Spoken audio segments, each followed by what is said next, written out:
Oke guys, welcome back to Daily Charting with Toshi, di mana kita akan daily chart your favorite cryptocurrencies. Dalam 24 jam terakhir, cryptocurrency market meningkat tipis sebesar 0,86%. Dengan total market cap mencapai di angka 3,9 triliun US dollars. Nah, sebelum kita masuk ke videonya, seperti biasa gue ingatkan lagi, cara termudah untuk mendukung TCI adalah dengan like dan juga mengklik hype button in every videos ya. Sip, langsung aja kita masuk ke chartnya, dan kondisi Bitcoin ya good, overall good ya. Dia berhasil mereclaim 117.758. Walaupun mungkin buat yang kemarin nunggu posisi futures, posisi long lebih tepatnya, sayangnya nggak dapet ya. Tapi ya sudah, kalau nggak dapet berarti artinya apa? Ya belum rezeki ya. Nah, ngomongin soal Bitcoin yang berhasil mereclaim seperti ini, kemarin kita sempat diingatkan oleh Bro Aina nih ya, bagus. Saya mengingatkan ya, S&P 500 itu 5 hari berturut-turut membuat new all time high. Wow ya. Ini saking karena kemarin gue lebih fokus ke kripto, gue sampai lupa lihat S&P ya. Dan bener ya, S&P 500 itu lanjut naik lagi dan naik lagi ya. Kita bisa di sini sudah 5 hari berturut-turut membuat new all time high. Wow ya. Dan sebenarnya yang gilanya apa? Satu hal mungkin yang buat lo yang nggak tahu konteksnya berpikir, oke, terus emang S&P kenapa bang? Nah, S&P ini sangat terkorelasi dengan Bitcoin. Begitu, atau lebih tepatnya kebaliklah, Bitcoin sangat terkorelasi dengan S&P 500 ya. Dan seringkali S&P itu kalau naik duluan ya, duluan gak ngajak-ngajak, BTC ngikutin ya. Contoh di mana bang? Contoh itu nggak usah jauh-jauh, di Juni aja. Di Juni kemarin kita bisa di sini S&P udah membuat new all time high, BTC masih membuat lower low ya. Tetapi kalau perhatiin, akhirnya BTC ngikut juga. Ngikut dan akhirnya lanjut juga membuat new all time high. Tetapi ada jaraknya dulu nih. Nah, apakah BTC akan melakukan movement yang sama seperti di Juni, di mana dia akan mengikuti pergerakan dari S&P 500? Maybe karena memang secara normalnya seperti itu ya. Dan juga gini loh, itu bukan cuma rally doang ya, tapi koreksi juga sama nih. Kayak kita bisa lihat di sini di tanggal 19 Mei S&P udah koreksi duluan, di mana BTC masih lanjut ke atas. Nah, tetapi akhirnya BTC tetap ngikut juga corrective movement, cuman sedikit lebih telat gitu. Jadi S&P ini kadang-kadang enak buat kita lihat ya, karena dia itu selalu berpotensi untuk mendahului BTC, dan BTC bisa mengikuti pergerakan dia selanjutnya, mau koreksi maupun lanjut rally begitu ya. Jadi wah, siap-siap nih ya, jangan-jangan BTC akan kembali mengikuti S&P 500 and then membuat new all time high ya. Nah, tapi di waktu bersamaan kita sudah pernah bahas juga ya di video kita mengenai skenario di Agustus ya. Lu boleh nonton, kalau lebih lengkapnya sih mendingan nonton video itu ya. Tapi intinya TLDR-nya itu Agustus statistik kita sudah bahas di video itu, dan juga ya, kita mengingatkan lagi bahwa di tanggal 1 Agustus itu ada tarif yang mulai diberlakukan. Ya, jadi ada beberapa resiko dan beberapa skenario yang mungkin lo harus lihat lah ya. Buat lo yang penasaran silakan boleh nonton. Mungkin nanti Sato taruh di bawah deh linknya ya untuk video yang kemarin pembahasan mengenai skenario di bulan Agustus dan juga statistiknya, karena statistik di Agustus ini very interesting ya. Mulai dari bulan Agustus secara in general, bulan Agustus di post halving year, dan juga ya kemungkinan efek tarif ya. Buat lo yang penasaran sekali lagi boleh cek nanti di link description di bawah. Nanti Sato kemungkinan besar akan taruh link videonya ya. Sip, langsung aja kita balik lagi ke BTC dulu fokusnya ya. Nah, jadi kan sudah terjadi reclaim ya, otomatis PR dari Bitcoin sekarang adalah bertahan di atas dari 117.758 ya. Kalau bisa yang menunjukkan ya dia ini menjadikan support ya, sudah menjadi support and then bounce. Setelah dia bounce ya, PR besarnya adalah membuat new daily close tertinggi gitu, membuat higher high ya. Terakhir di sini di angka 120.000 lebih 11. Nah, apabila BTC bisa nembus nih misalkan ke 120.100, 120.200, intinya lumayan signifikan dibandingkan higher high sebelumnya. Nah, itu bisa memberikan harapan BTC ya, berarti mungkin siap untuk melanjutkan membuat new all time high dan beneran akan mengikuti S&P 500 begitu. Cuman ya sekali lagi gua hanya akan mengingatkan aja, saat di 1 Agustus kita harus perhatiin market. Ya, kita harus perhatiin di tanggal 1 Agustus apakah market mulai terjadi pelemahan. Karena Ya kita sudah ingat ya di Februari kemarin ya sebenarnya bukan cuma dari Februari sih, dari Januari bahkan ya. Dari Januari kan desas-desus urusan tarif kan udah mulai kencang tuh ya.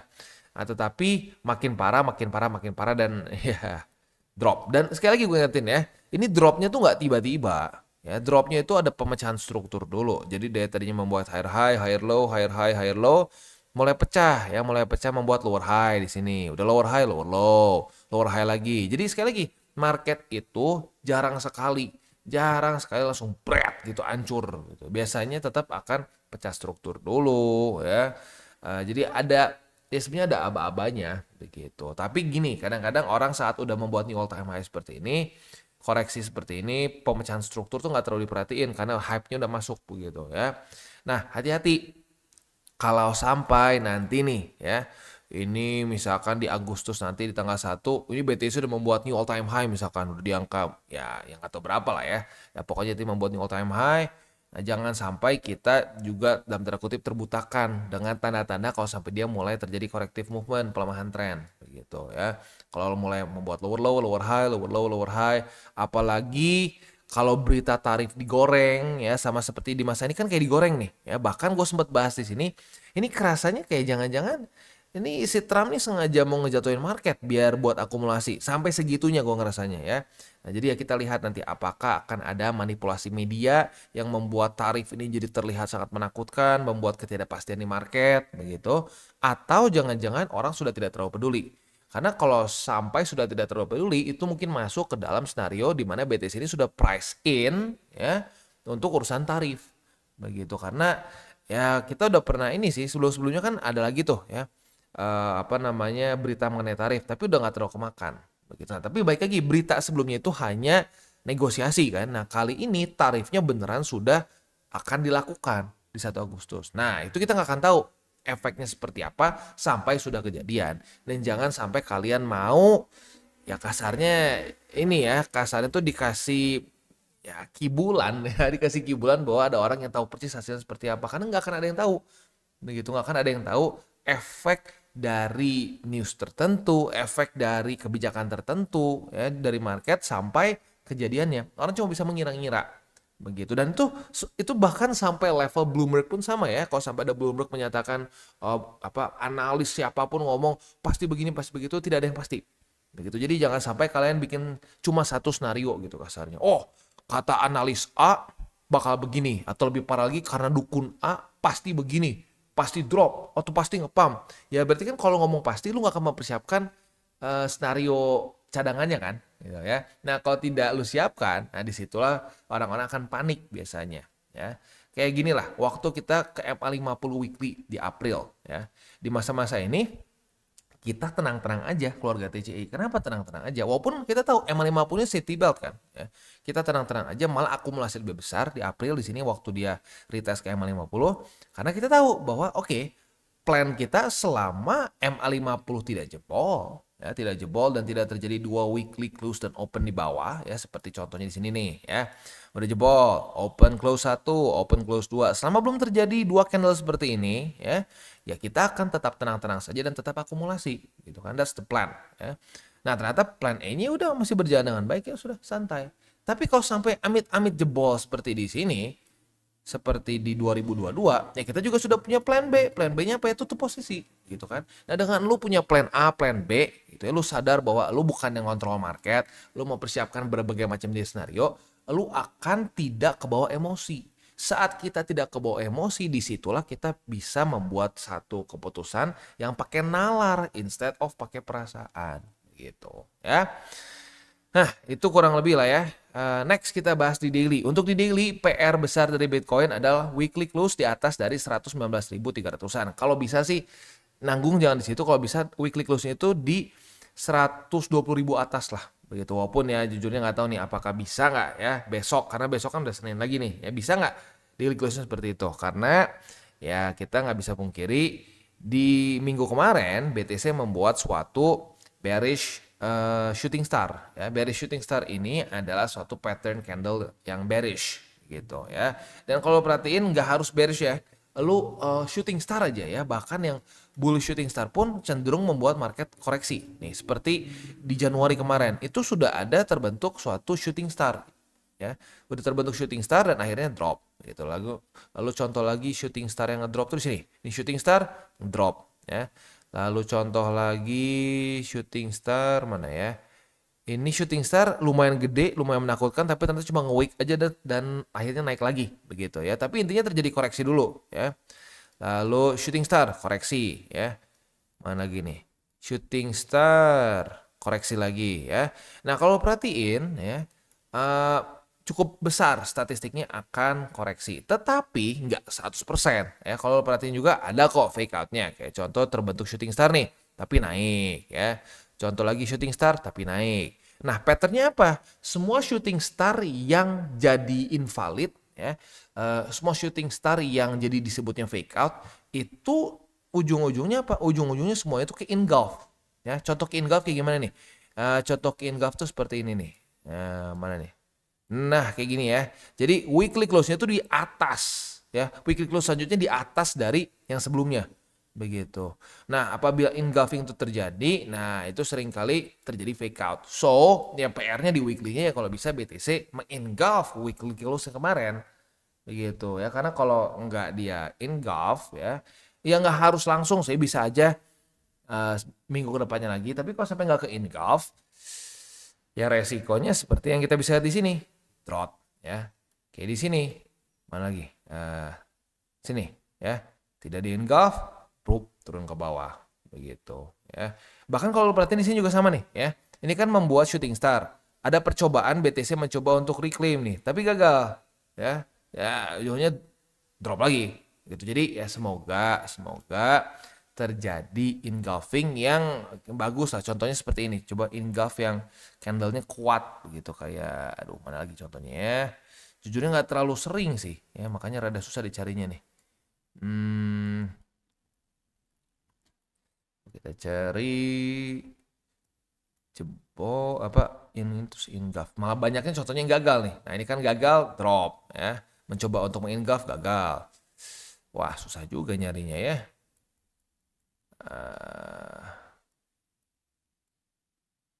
Ya, coba lu bayangin lah. Misalkan ya di sini shooting star terus ada weekly close-nya signifikan di atas dari itu ya.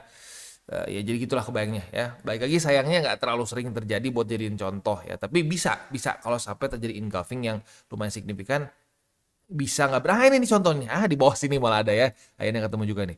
Nah, ini kan shooting star nih, bearish shooting star, gede lagi si ininya, si bodinya ya. Tetapi di minggu selanjutnya kita bisa lihat di sini dia mengengulf weekly close signifikan di atas dari yang sebelumnya. Begitu. Dan bentuknya pun bukan dengan wick yang super panjang ke atas. Jadi para buyersnya nggak terlalu tertekan. Nah, ini bisa menunjukkan potensi untuk potensi untuk tidak lanjut lagi drop. Gitu ya. Sip, itu aja. Next kita akan masuk ke seminggu ke depan. Ada apa aja ya. Jadi untuk seminggu ke depan kita coba cek.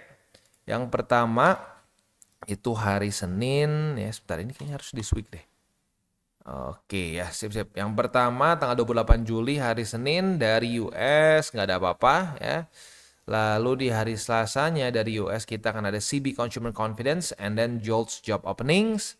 Lalu di hari Rabu kita akan ada ADP Non-Farm Employment Change, lalu ada GDP. Nah, ini harus digarisbawahi nih, lumayan penting ya, karena GDP ya lagi-lagi dia ngitung ya growth dari US ya.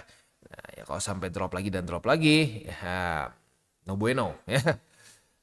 Dan kalau sampai telat juga pivotnya GDP-nya terus turun, ya, bisa seperti dulu ya, kayak Bro Rico Naru bilang tuh 2010, 2007 dan seterusnya ya. Lalu juga malamnya akan ada crude oil inventories, and then hari Kamis, wah bosnya keluar nih tanggal 31 Juli ya.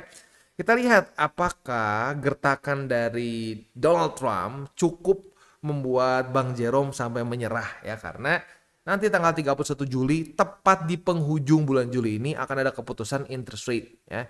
Dan terakhir kali ya Donald Trump ketemu Bang Jerome, dia menyatakan bahwa Jerome Powell sudah siap untuk menurunkan interest rate. Apakah itu hanya sekali lagi permainan mental dari si Donald Trump atau enggak? We'll see. Kita lihat semua drama itu, semua apa namanya, drama sinetron yang kemarin-kemarin itu, ya kita lihat hasilnya nanti tanggal 31 Juli subuh ya.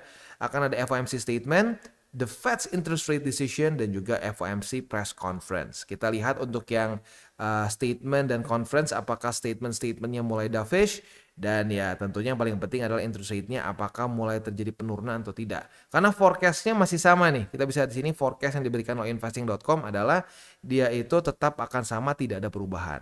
Nah, kalau sampai tiba-tiba ada perubahan, wah ini akan sangat menarik ya, sangat menarik sekali. Karena ya ada potensi bisa lanjut membuat market tambah kuat. Tetapi di waktu bersamaannya besok tanggal 1 Agustusnya di hari Jumat akan ada tarif. Wah, ini tarik-tarikan nih. Siapa yang lebih kuat ya. Tapi baik lagi, ya kita harus lihat ya. Bisa aja skenario terburuknya ternyata sama, tidak berubah gitu. Tidak berubah, masih tetap 4,5%. Udah gitu tarifnya ngefek. Wah, udah itu bisa muntah darah mungkin ya. Tapi baik lagi, kita kagak tahu bakal seperti apa nanti ya. Dan jangan pura-pura kita tahu juga. Jangan sok-sokan kita kayak saya bisa melihat masa depan gitu. Enggak, kita nggak bisa lihat. So, ya kita sabar saja, kita tunggu sampai tanggal mainnya, kita lihat efeknya. Sekali lagi, tugas kita itu bereaksi terhadap market, bukan nyuruh-nyuruh market. Begitu ya. Sip. Malamnya ada apa nggak? Malamnya tetap ada ya. Jadi setelah the Fed semua udah keluar tuh data pentingnya, akan ada core PCE price index, ada juga ini yang monthly dan yearly. And then paling malamnya akan ada initial jobless claim. Oh sorry, bisa ada lagi. Initial jobless claim, dan yang paling malamnya akan ada Chicago PMI. Jadi hari Kamis ini yang udah paling padat dari subuh sampai malam, dihajar terus banyak data penting. Jadi hati-hati hari Kamis ya. Hari Jumatnya tanggal 1 Agustus ya, selain ada tarif ya, dari the Feds kita kan ada average hourly earning. Oh sorry, bukan dari the Feds, tapi in general untuk US akan ada average hourly earnings, and then non-farm payrolls. Ini penting ya. Masih berhubungan sama labor market yang selain dari ini ya, selain ya sesuai dengan namanya, di luar dari non farm ya. Lalu dan yang terakhirnya ditutup dengan unemployment rate ya, tingkat pengangguran US di jam 7:30 malam. Jadi masih ada lagi ternyata. Wah gila ini. Tumben ini biasanya nggak malam ini ya. Ada S&P Global Manufacturing PMI, dan juga ada ISM Manufacturing, dan juga ada ISM Manufacturing PMI dan juga prices ya. And then ya beres. Jadi wah gila, Jumat juga padat ya. 1, 2, 3, 4, 5. Ya ada 5 ya. Ada 5. Nah, jadi Senin libur, sisanya penuh ya. Itulah kurang lebih untuk seminggu ke depan. Oke. Beres untuk makronya, sekarang kita tinggal masuk ke buy limit. Tetapi sebelum kita masuk ke buy limit, seperti biasa gue akan disclaimer dulu bahwa semua konten dari TCI bukanlah financial advice. Ini semua bentuknya adalah edukasi ya. Lalu bagaimana cara mendukung TCI?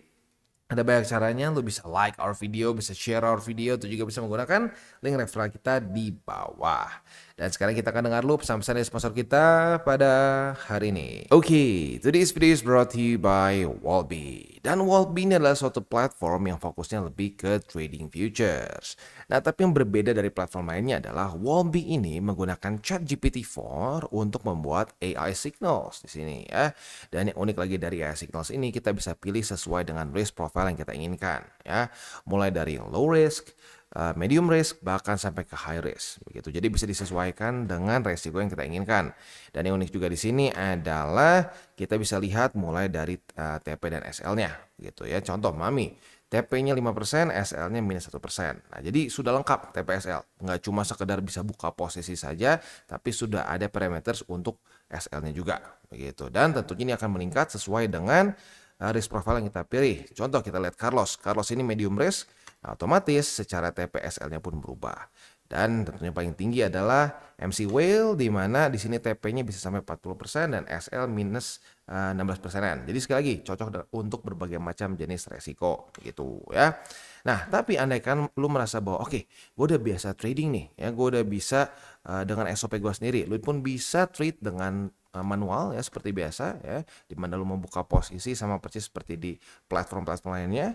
Tapi unik di sini adalah mereka itu ada TP dan SL triggers yang bisa di-set juga dengan AI ya.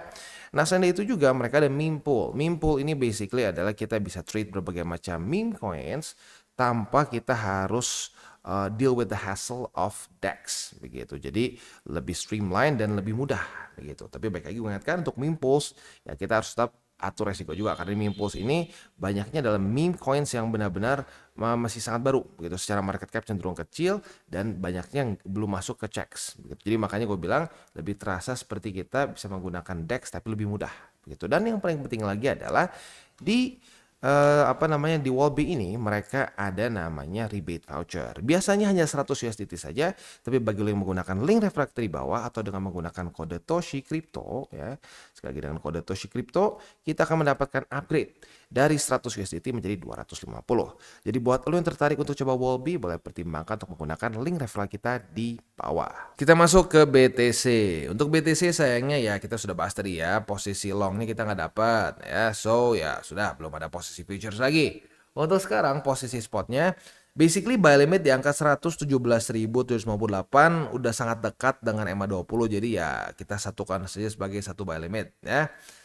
Next ada di angka 111.752 dan ada di EMA 50 ya. Next, Ethereum. Untuk Ethereum kita bisa di sini kita kan kemarin sudah posisi long sudah profit. Nah, hari ini kita sudah punya posisi short karena sudah terjadi retest 1 retest 2 di angka 3.767. Nah, posisi short kita ini target TP-nya tinggal kita balikin saja logikanya. Boleh pertimbangkan untuk TP di angka 3.689,4 ya. Oke, itu kurang lebih untuk setup posisi futuresnya. Untuk posisi spot ada di angka 3.689,4, 3.474 dan di 3.320 yang confluence dengan EMA 20 ya, walaupun nanti makin lama makin jauh sih ya, jangan-jangan dia malah lebih confluence-nya ke sini nanti ya, tapi apapun itu sekarang lebih dekat ke sini, jadi ya kita hitungnya ini sebagai satu buy limit. Lu bisa pilih EMA 20 atau 3.320 ya.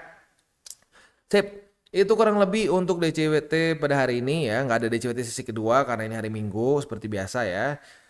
Kita tutup dengan wejangan tipis-tipis aja karena in general kita sudah bahas juga tadi di depan ya. Ya, wejangan gua akan kembali mengingatkan filter. Ya, penting sekali untuk memiliki filter yang bagus di masa-masa yang market akan semakin hot, akan semakin penuh dengan liquidity begitu ya. Gue ingatkan satu hal ya. Kalau ada token apapun atau koin apapun yang memberikan potensi bisa tiba-tiba kaya mendadak ya, mau dibilang 100x, 200x, 300x, mau sampai apalah ya, janjinya apapun itu, ya harus ingat semakin potensi dia bisa naik dengan besar, harus siap juga dengan potensi dia makin anjlok.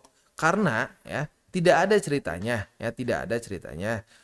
aset yang market cap-nya luar biasa besar, aman, tapi bisa nge-pump 100x, 200x dalam waktu cepat. Nggak ada ya. Lu pasti harus compromise terhadap market cap kecil. Nah, tetapi permasalahannya market cap kecil, semakin dia kecil, resikonya akan semakin besar. Kenapa? Karena gini, orang kan pengen volatile tuh ke atas, ya nggak pengen volatile ke bawah kan. Nah, tapi gue balikin lagi ke lu, market tidak peduli dengan keinginan lu. Gitu. Jadi orang kadang-kadang suka lupa, wah ngapain beli BTC yang ini potensi 100x. Oh ya boleh, gue setuju aja, bisa aja kok. Apapun bisa ada potensinya. Tapi siap nggak dengan resikonya? Nah, yang potensi bisa ratusan X ya, bukan ratusan persen. Ratusan X berarti itu udah ngomongin, wah itu berapa puluh ribu persen gitu kan. Ya lo harus siap juga itu bisa ke nol, mati total. Begitu ya. Contoh lah di cycle ini ya. Awalnya sangat bagus sekali kan. Bagus sekali ya, dulu tuh, wah ya, itu kalau nggak salah ya, itu persentasenya tuh udah masuk sampai ke nyaris 100.000% kalau nggak salah ya, gue lupa ingat lah ya. Ya tapi pada faktanya ya resikonya begitu kan, ujung-ujungnya bisa terjun payung sampai basically ke nol, gitu. Jadi ya, hati-hati ya, tidak ada, there's no free lunch ya. Saat lu ingin profit besar, lu harus siap dengan resikonya juga. Resikonya akan lebih besar dibandingkan yang lain. Begitu. Lu mau berdebat sampai gimana pun, saat lu beli BTC, resiko lu akan lebih kecil ya terhadap lu cari alts yang aneh-aneh, yang market cap-nya masih kecil, yang dijanjikan akan bisa tiba-tiba boom.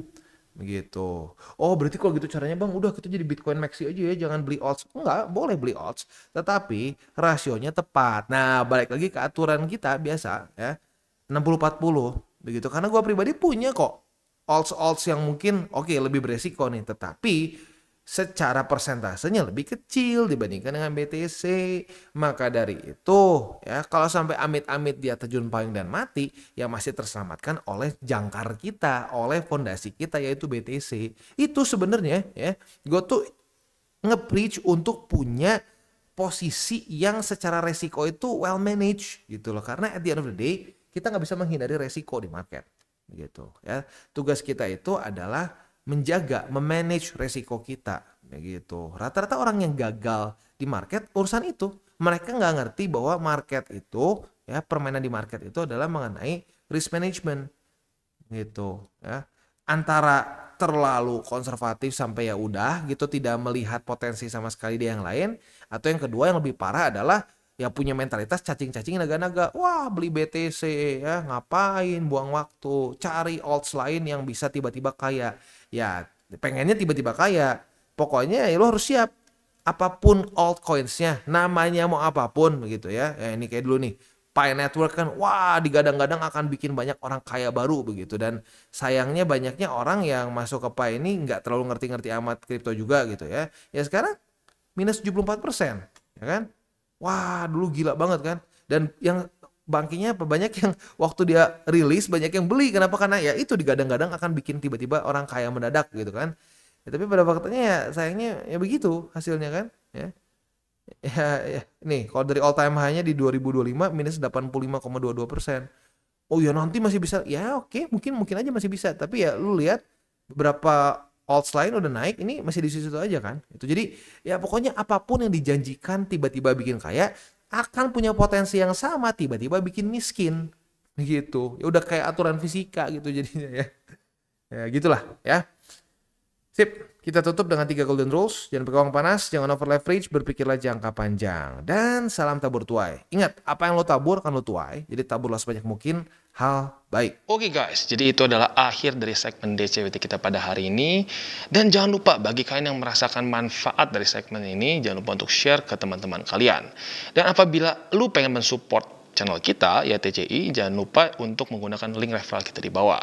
Nggak wajib ya, tetapi apabila lu menggunakan link referral kita di bawah, ada macam-macam ya, dari Bybit, Huobi, Maxi, toko kripto, dan banyak lagi ya.